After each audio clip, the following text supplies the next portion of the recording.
Brilliance Audio.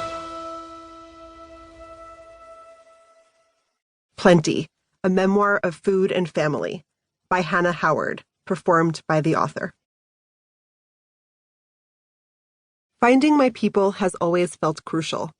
Maybe it's because I'm an only child, or because I was the only Jewish girl in my class at school.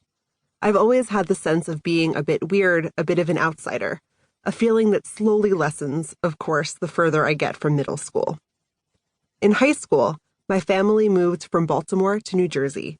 Everything was different. We traded a row house in the city, a place incessantly loud with traffic and shouting teenagers and mean old lady neighbors, for an eerily quiet suburban house in Princeton, complete with a fenced-in yard. On the weekends, my parents would let me take the New Jersey Transit, the commuter train, into Manhattan with my friends Jose, Rinku, and Cindy, a little band of misfits. When the conductor wasn't looking, we'd put our feet up on the blue vinyl of the seats in front of us, watching the bucolic green out the window morph into trash-strewn marshes and container truck parking lots, and finally, the black of the tunnel that meant we were entering the city. Emerging from Penn Station, hit by the smell of stale piss and those teeth-achingly sweet candy nuts for sale on every midtown corner, the hard shine of skyscrapers bouncing sunlight above us, we felt miraculously grown up. In New York City, we weren't even a little bit weird. One Sunday, we found ourselves paying the $5 entrance fee to an off-Broadway matinee. The show involved audience participation. "Raise your hand if you were cool in high school," one actor asked the crowd, his hair in the tallest mohawk I had seen in real life. He was painted in glitter, and his chest sparkled in the spotlight. Nobody raised their hand.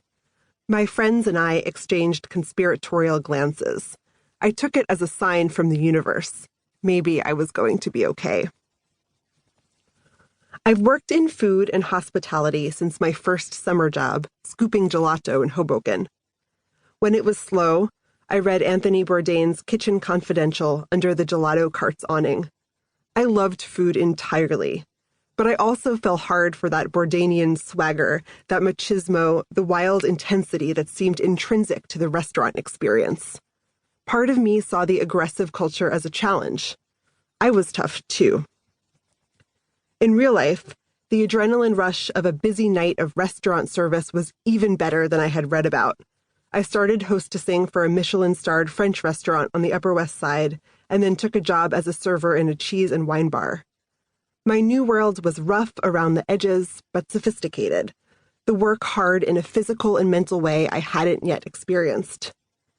People talked a big game and expected a lot. No slouching over the host stand, even 8 hours into a shift, knowing which tables to joke with and which to leave in peace, understanding the difference between the aligoté and the albarino.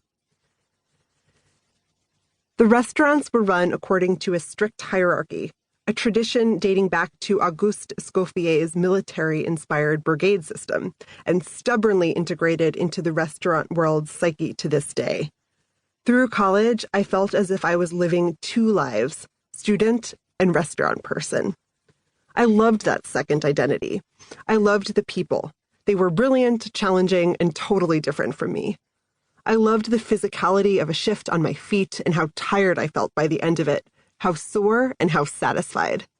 How the work took me out of my own insufferable thoughts. I loved leaving a shift with a fat wad of cash in my pocket. I loved the cute bartenders who made me esoteric drinks after closing and told me outrageous stories. I loved being a part of something. It's been 7 years since I left my last restaurant manager job.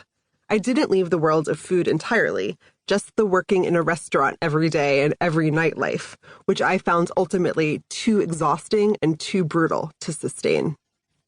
What I had hoped would be creatively juicy instead felt like a grind, the same thing night after night after night. I've chosen to write about food instead.